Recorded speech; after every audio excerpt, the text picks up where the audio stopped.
বাচ্চাটার ভবিষ্যতের জন্য, কারণ এত বড় লোকের ছেলে, বাংলাদেশের ১ নাম্বার ধনী কোম্পানি জানেন আকিজ গ্রুপ। আ আকিজ ফুডের এমডির বাচ্চা ইনি। কিন্তু এ আজকে মানে খুবই দুর্বিষহ একদম পথশিশুর মতো জীবনযাপন করতেছে।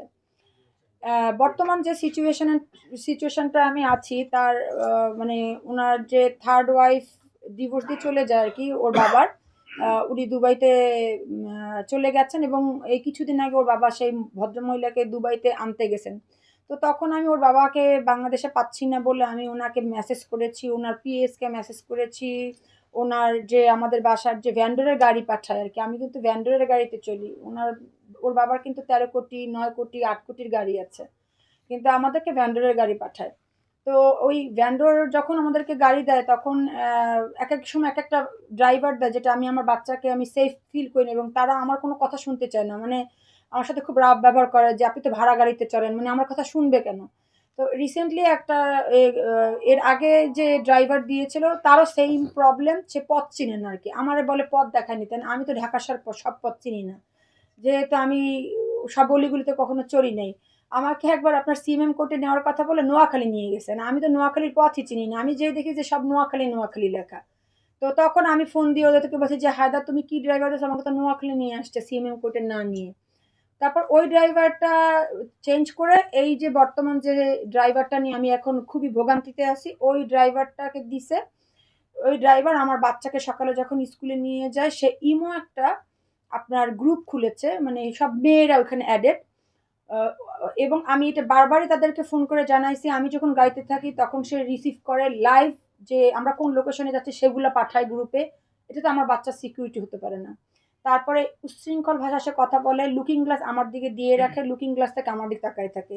আমার ওড়না-টোনা সরে থাকে, অনেক সময় গাছের পিছনে বসা থাকি। আমি সেটাও জানাইছি। আমার কাছে WhatsApp এ সব আছে।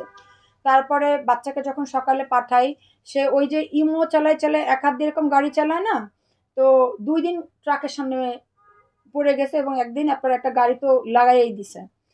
এটা বলার পরে ওটা আমি তাদেরকে জানাইছি। কিন্তু হায়দার ওটার ভ্রুক্ষেপ করে না। সে আরো উল্টা আমার উপর রাগ হয় যে, "আপনি ড্রাইভার চালাইতে পারেন না, আপনি ড্রাইভারের সাথে খারাপ ব্যবহার করেন, এর জন্য ড্রাইভার থাকে না।" এখন এইটা আপনার সন্তান হলেও তো আপনি তো ড্রাইভার রাগ হবেন যে, "তুমি কেন এরকম করে গাড়ি চালাইছো? আমার বাচ্চা সকালে তোমার সাথে যায়।"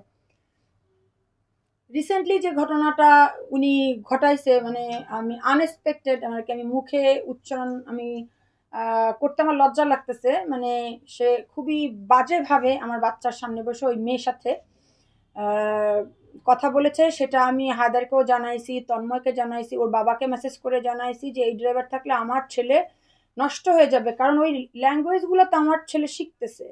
তো এখন ওরা ওর বাবার মানে অবর্তমানে এগুলা করতেছে নাকি ওর বাবা জানে? কারণ একটা বাবা, আপনিও বাবা, আরো যারা এই টিভি, এই নিউজ দেখবেন তারাও কারো না কারো সন্তান। কখনোই আপনারা যখন শুনবেন যে একটা বাচ্চার সামনে অতিরিক্ত মাত্রায় খারাপ ভাষায় কথা বলছে, কখনই সেই ড্রাইভারকে আমার মনে হয় না কোনো বাবা ১ দিনের জন্য হলেও পাঠাবে।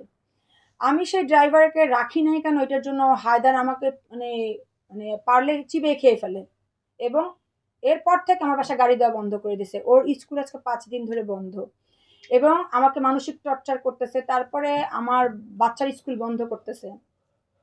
ওই ড্রাইভারকে কালকেও আমার বাসায় পাঠাইছে। আমাকে দারোয়ান ফোন দিছে মিলন নামে। আমি বলছি, "না, ঢুকতে দিবেন না।" হ্যাঁ? তাহলে আমার কথা হচ্ছে তাহলে কি উনারা জেনে শুনে এই জিনিসটা করতেছে যে মোহাম্মদ খারাপ হোক? ও একটা আইএসডির মতো স্কুলে পড়ে। তাহলে কি জেনে শুনেই চাইতেছে যে ওই ল্যাঙ্গুয়েজ গুলো শিখে খারাপ হোক, জানি মাকে ব্লেম করতে পারে। কারণ সবকিছু তো আমাকে ঘিরেই হয় ভাইয়া। মানে ভালো হলেও হবে বাবার নাম আর খারাপ হলে হবে মায়ের নাম। কিন্তু আমি তো আমার ছেলেকে ভালো করার জন্য বাবার হেল্প চাই। তার বাবা আজকে ২ বছর ধরে বাচ্চার খোঁজ নেয় না। ২ বছর ধরে একটা ফোন দেয় না। আপনারা দেখেছেন আমার বাসায় কিন্তু পুরুষ নেই কোনো। আমি, আমার ছেলে, আমার বুড়া মা, আমার কাজের মানুষ। একে একটু জুম্মা পড়াইতে লোক পাই না।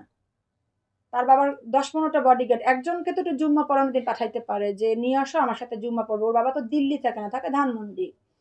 আমি তো ওকে নামাজ রোজাও শিখাইতে পারি না। একটা হুজুর চাচ্ছি আজকে মনে হয় প্রায় ১ বছর। একটা হুজুরও জোগাড় করে দিতে পারি না। এখন ছেলে হুজুর আমি কই খুঁজবো বলেন? আমাকে যদি সব করতে বলেন আমি তো দেবী না যে ১০ টা হাতে আমি সব পারবো। বাজার বলেন আমি করি। বাচ্চার স্কুল আনা নেওয়া আমি করি। বাচ্চার এভরিথিং যা লাগে আমি করি। আমি তো একটা মানুষ। আমার তো দিন শেষে শরীরটা খারাপ লাগে। সবকিছু আমার উপরে ছেড়ে দেয়। খালি বলবে যে আমি নাকি লোভী, টাকা খাওয়ার জন্য ছেলে পয়দা করছি। কিছু মহিলাদেরকে পাঠায় গালাগালি করার জন্য। এরা বলে, "আপনি নিজে টাকা খরচ করতে পারেন না, বাপেরটা চান কেন?" আমি তো খরচ করতে চাইনি। তারা তো মামলা উঠানোর জন্য আমাকে বরিশাল থেকে নিয়ে আসছে যে, "মামলাগুলো উঠাও, আমি বাচ্চার প্রপার ওয়েতে খরচ করব।" এবং আপনি যদি বলেন, খরচের কথা বলেন, তারা আপনাকে এত একটা ফিরিস্তি দিবে। এখন আপনারা একা, একা কি ফিরিস্তি দেয় আমি তো জানি না। সব দেয়। তাহলে আমি এত লাইভ করতেছি, এত জার্নালিস্টদের বলতেছি, সবই আমি মিথ্যা বলতেছি? তাইলে আপনারা সামনাসামনি বসেন, সেটাও তারা বসে না। কি দেখায় জার্নালিস্টদের তাও আমি জানি না। কিন্তু আমি তো আর পারতেছি না। আমি ৪৫ লাখ টাকা খরচ করছি এই মামলার পিছনে। আমি আমার গয়না বিক্রি করে, বাড়ি বিক্রি করে মামলা চালাইছি।